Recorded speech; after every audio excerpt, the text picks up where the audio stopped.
So, for those of you who don't know me, I teach in communication studies. I primarily teach media law, teach another law course, public justice. So, most of my topics I cover in the papers my students do are newspapers. Of course, it takes sides, so information is very important, and the sources they use are very important. Value of it. I teach another course. Other course is one of them's media economics, where they're doing more news stories, and so we go into the importance, obviously, of what news stories they cover, but it's more in the law area where the value, and we go deeply into the importance of the information. As I tell them, someone who's trained as a lawyer, nobody ever cared what I said. In the legal field, it's always about the information and the source that you use, never about the person who presented the information. So you're always making citations back to cases or statutes or whatever. So there's sort of a very much emphasis on that. And of course, like any other professor over my years here, and I'm sure you've all heard it and seen it, I find they basically have done the Google search, and the first 3 or 4 things that pop up, they use it and they move on.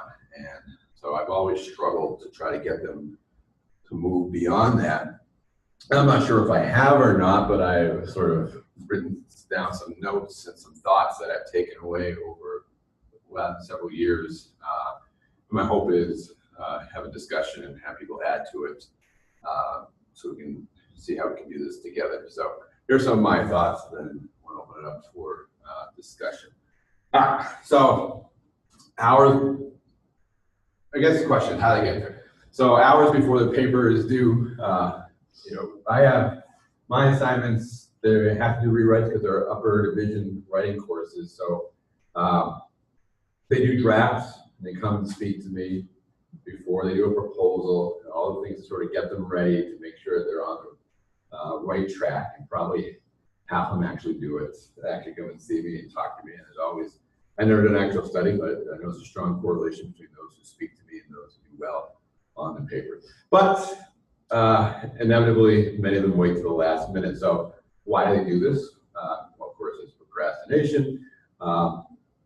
They're very busy, just like we are, and they're human, so they procrastinate. The other thing that's probably changed since any of us were, most of us were in, as students, is just easier, right? It's just so much faster and easier to do it, to wait till the last minute. So that's part of it. I think part of it's a lack of care. Many of them don't care, and they don't get away with it, and get a passing grade, and that's probably some of the hardest, those are the hardest ones to really try to change. Then there's sort of the information literacy that they just don't know that when you do the Google search, the first you pop up, half of them are paid advertisements in the algorithm. So I try to approach it from those 4 areas. So using is just to Google it, right? And I think it's interesting that we use the word Google. We don't say go search it, we say Google. Google's a trademark, it's a company, and basically become our overlords. Right? We have everything now, Google Docs and Gmail. And it's always surprising to me how we don't, students, and even some of our colleagues, don't understand how much this one company just sort of has all the information, has everything. And it's easier, and there's a lot of good things coming from it. I just don't think we sort of step back often enough and think about the ramifications of how much information and how much we rely on that one company. But it tells you something when, as a culture, we tell somebody to go trademark something, right? That it's pretty much in our lives. Integrated, so it has everything. It's, the algorithm makes it a lot easier. They sort of, as I said later, they know us and they love us, right? And they just, which is good. I guess when you're certain things, some people like the paid advertisements, and how, you went and search for tropical location, they search, and then the business advertisements for travel. Some people like that. It scares me, but I probably watched too much Mr. Robot. Anyways, so students, when I talk to them, they know this, or at least they claim to, but then again, they don't know. They don't know it enough. And that's sometimes we know probably more dangerous if they have a little information. So they think that they know what's going on. But when you start asking them the details, they don't know everything's going on, or they just don't want to think about it. I'm not sure which one it is. All right. So, as I said, sort of different ways I try to go about this. Obviously, as you all do, it's about research, right? That's very important. And I don't know what people do in class, but I spend a lot of time in teaching how to do proper research and know this information, know what you're getting yourself into, and why it's so fast and easy, and why that can be problematic. Information literacy, which you all do. The other thing that's been, the last two have been the hardest for me, which I probably learned over my several years here. The first one is empathy for them, and try to put myself in their shoes. Once you do that, I think it becomes a lot easier rather than the sort of, why don't you, I'm telling you to do this, why don't you just do it? And then finally, another thing which has become a topic of conversation over the last couple of years is sort of the implicit biases that we have on this side and how that comes through. And then when those do come through, what does that do to the students and how they react and how they approach it? So, all right, so the first half of this you all know, so I'm not going to spend too much time on. Obviously, teaching all the sort of better searches and how to use Google itself. Students, I don't know why I assume students know for Boolean search and how to use all the shortcuts, and I don't know. I'm gonna be honest, I don't, if these are operators you can use in Google, I don't know what /p and /s do, or a tilde. Tilde is similar information, right? Asterisk is similar searches. Actually, I don't know if /p or /s in different databases, but usually it's within a document. I guess it's one document.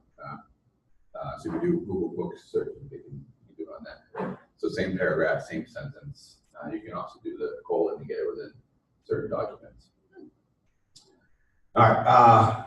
So using those, and it's just as I talk about these in class, it's just, I'm always surprised. I don't know why I assumed that they learned this, but I always did.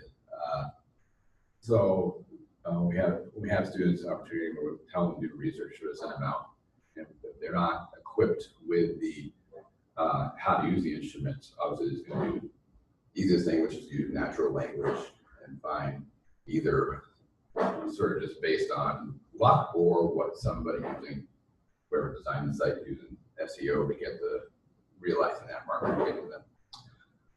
All right, so if you dare, obviously we all preach library databases, and then of course there's sort of the invisible web and the deep web. Is you always think about like hackers and people trying to avoid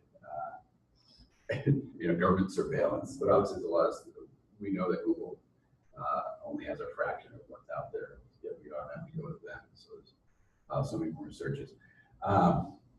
Whenever I mention this to anybody, they always think like Edward Snowden, some sort of like anarchist trying to hide from the government. Obviously, there's a lot out there, a lot of older stuff that's still available. I think it's from your side is to tell maybe students, not so much, but faculty, that there's so much more out there. It's not all sort of seedy underground elements. All right, this is one that took me a long time. Can't tell anybody, but how I learned to love Wikipedia.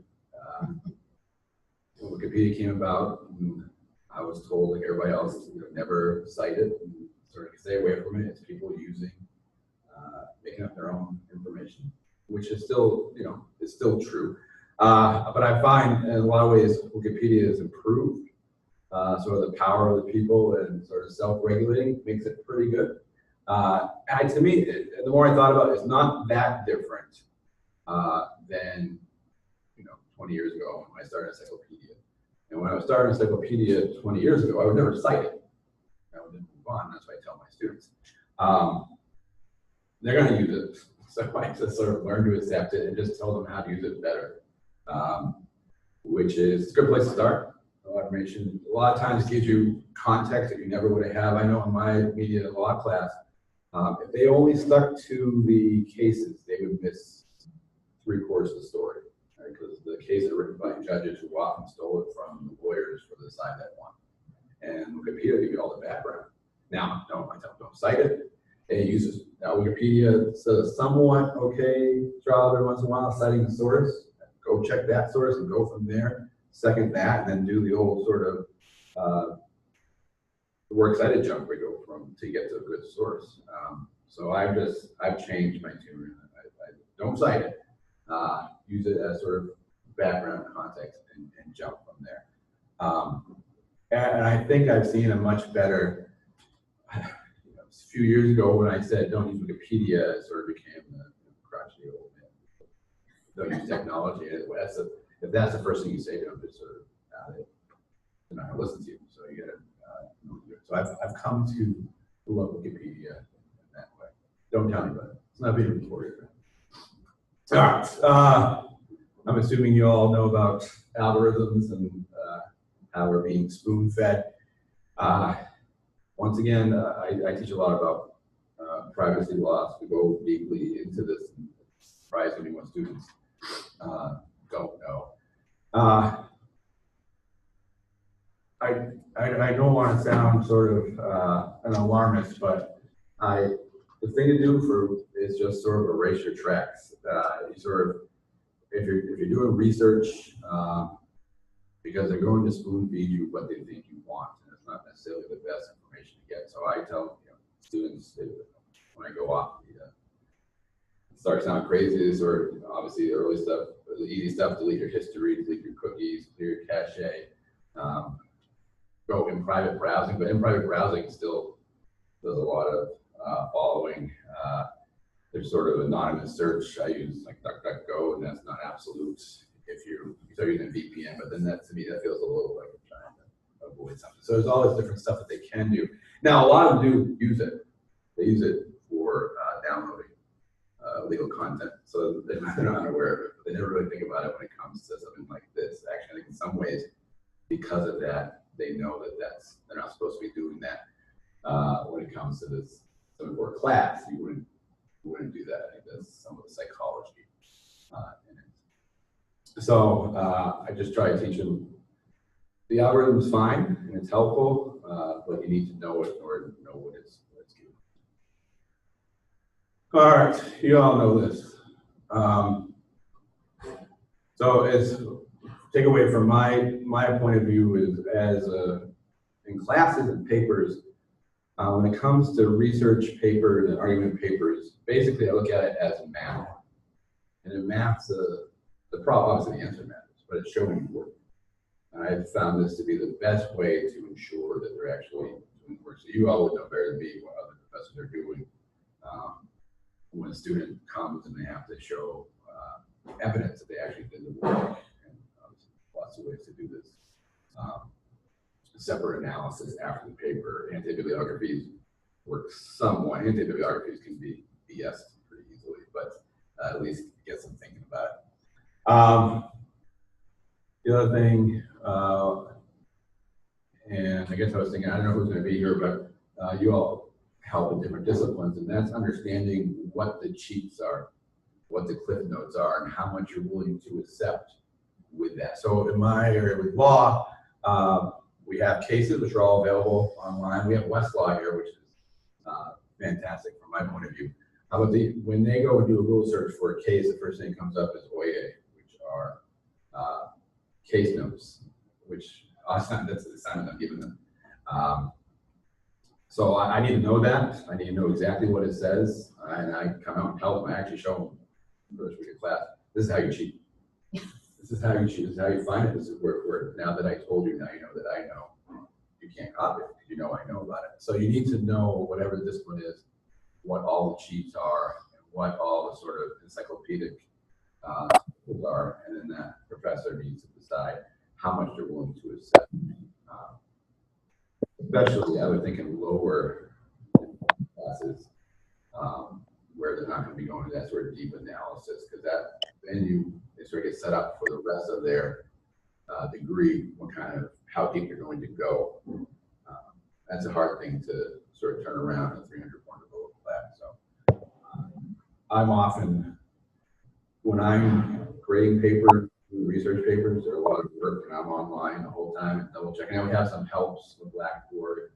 I know other when they upload a document, they can do a check and all that stuff. That helps, but oftentimes you sort of double check with them along the way. All right, mining bibliography, that's sort of what I talked about with, we all did this, right? I think that's what Wikipedia does, that's what these encyclopedias do use it. All right, here's the what's been the hard part for me. And that's, first of all, sort of the empathy, put myself in their shoes and becoming less defensive, sort of more of a coach when it comes to them. I think for a lot of professors, it's sort of, we turn into judges who just want to sort of grade and become defensive about what they're doing. A lot of times, sort of bad apples ruin the bunch. But we have a lot of discussions in my class about technology. And it's often sort of the next generation, right? Back in my day, I usually bring up the example of the escalator. Humans, we created an escalator. We created an electric staircase.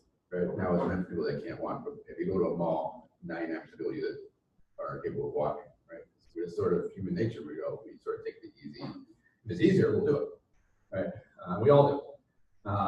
So a lot of us, at a certain age, will judge students because they use technology, because they use stuff because it's easier. Yeah, we'll happily get on the escalator. Judge others where we grew up with the escalator, new technology, seems like they're cheating. So I think we always got to put ourselves in that shoe, their shoes. We didn't use this stuff when we were students because we didn't have it. And I think a lot of people use it today. I see it also when we talk about students in class being online, being on their phones. And then I go to meetings with other colleagues and they're all doing the same exact thing. So that doesn't justify the student doing it, but it should put you in understand why they're doing it, right? And put the onus, and then that someone changes the onus puts it on the professor. Whoever is doing the presentation, you got to do a better job, right? You got to be more attentive, you got to compete against this. Now you got to do their work, but sometimes on us to present a better product. And then what really changed my mind was last week's election. I grew up in the beginning of the internet, and people that are older than me, parents and teachers told us, don't go on the internet, it's a scary place, right? It's filled with criminals and pornography and this and that. And then 20 years later, the same people that warned you were the ones who were being duped on Facebook by fake news. So I guess the point is, in some ways, that if we're older people who don't understand the technology, in some cases, the students understand it better, and we're the ones dictating the rules about it. Maybe we got to sort of sit back and think about who we're talking about, and are we just fearful of it and shutting it off? And that's not the best way to approach it. So obviously, learning ourselves how to use technology better. All right. Now the other thing is, when we go back to the escalator analogy, we all use it because it's easier and it's faster, and we're lazy. We just don't want it, right? Not all of us. In many cases, a lot of us are sort of taking the path. Now we take that same analogy and we use it for students. The reason why they are taking the Google shortcut is because it's easier, it's faster, and they're somewhat lazy. So people shouldn't take the escalator because to get so much more exercise, to walk the stairs, and obviously we all need more exercise. So it's the same thing. We got to sort of make that benefit. We got to sort of paint it for the students. Why should they do it that way, rather than just dictating the terms? I often hear a term and I hate it. It's called work smarter, not harder. I understand what it's supposed to mean, but what it usually means is take shortcuts. And I think people are using technology too much for that. Now, on the other end of that, I think there's this sort of blind commitment to more work means better work, which isn't always true as well. So I've noticed in my own classes, trying to cut back on work and make them do one paper, 2 papers better. So part of it is a time thing. These students naturally procrastinate, as we all do. And the more stuff they have, it just means they're going to divide their time to do. The work's not going to be as good per piece of work. where we can sort of focus more on less work. And it also helps for, I think, for the teachers as well in their grading. It means less grading for them, which means they can spend more time on grading this stuff. Because this is hard work. If you're gonna require that they use high quality services and that their arguments are high quality and well represented, it means you gotta be a bit of a detective and actually check up on them. So I think we have this sort of natural tendency just to give more to doing stuff. I don't know if we're thinking about it the right way. All right, and then to the students in the classroom or in presentations or we're here in the library, let's constantly give context to why you do this and give it again, again, and again, and sort of keep preaching why it's important. And I think right now is actually the easier time because we sort of live in this era of false information. They've seen it. So I think there's actually been a bit of a turn on students. They actually want to know more about information. So I don't know if you've all seen that here. And now there's two ways to approach this, or two ways that you can react to this. It can either be empowering or depressing. When we get information overload, either we sort of retreat and we just go watch the Kardashians, or it becomes empowering where you actually want to learn more about this and do it. The problem is we all have these computers in our pockets that have all the information in the world. We could all be nutrition experts. We can know everything about nutrition, exercise within reason, without actually going to learn profession. Because there's so much information there. Most of us don't do it. Right? It's just too much work, and you still have to go out and actually do the work. Here, information that's going around, it's either half false or half truth or spin. We could all go and sort of double check this and triple check it. That's a lot of work, right? And also, it's a lot easier to just sort of turn TV and sit back and watch a movie or something. So that's still part of human nature. I think this sort of, once it gets too tough, you got to really be dedicated to the goal. So we need to preach the importance of this and understanding. Nobody else is doing it for us anymore. I don't know if they ever did it first, but all right. The other thing that I found in my classes is when I make it more than just a grade, change it, make it something for them. Now, there's this sort of abstract ideal of becoming more with information and be able to protect yourself. But I try to find other ways to show them why it's important. I think it's, if they're going to spend a whole semester writing a paper, that's a lot of time and dedication. What they're going to get out of it. To me, writing a paper is a word of itself, but most students understandably don't believe that. So, like top paper awards or Dean Writing Award or Quest or conferences or talking to students about publication. We have, a Dean Writing Award, my media law class, I think 6 years in a row, it's come from my class. So I start every fall saying top paper, let's keep it going, sort of turns like a sports thing. And then sort of the competitive juices get flowing. People actually, they want to do it when I tell them that, sort of keep the streak going. And then once I get them sort of going like that, then they'll want to come to my office, and it becomes, I turn it from that to something that's more about becoming learning and sort of becoming defensive when it comes to. All right, and then finally, one of the things that's been tough for me is thinking, and sort of how my approach sort of paints students in a corner where they just sort of get through the class, and put the paper in, get the grade, and move on with their lives. So what kind of biases do I have? Professionalism. Right? I think the other two are, the last one's ideology and politics. And we also have our idea, especially when you teach in social sciences or law and policy, where it's not clear cut, it's obviously different than the hard sciences. And I think a lot of times we hide behind professionalism. And you need to find this source and have that argument because that's what experts believe. And are we choosing those answers because that's what we believe? It's sort of a self-reflection there. And for me, the best papers, I know for many colleagues, it's the same, is the papers that go against what I believe. And I try to tell my students what I actually believe. And it's easy for me because I just play the advocate and just argue with students all day, which is good because it shows them sort of both sides and you can take both sides. Just make sure that when we use the word professionalism, it's not sort of a code word for agree with me.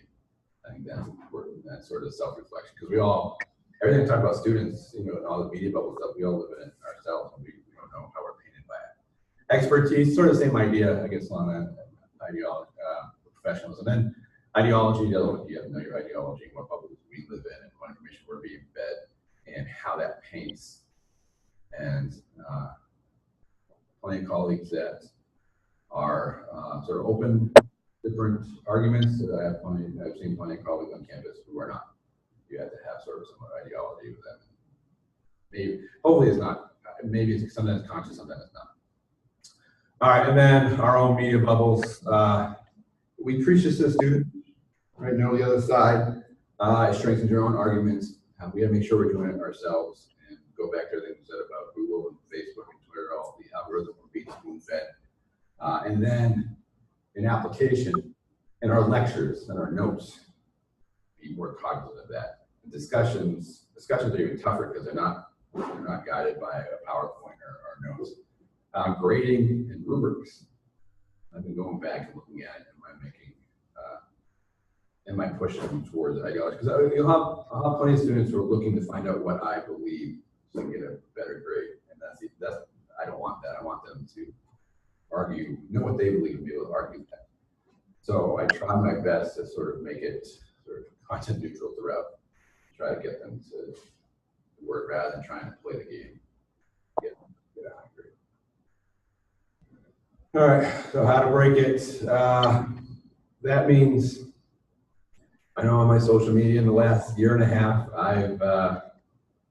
I've been very cognizant of what they've been feeding me. I even found, I knew this, and it didn't really occur to me that whatever app you have on your phone that they're listening to, right, and they're feeding you advertisements and other things. So I sort of go through all the privacy and turn it off.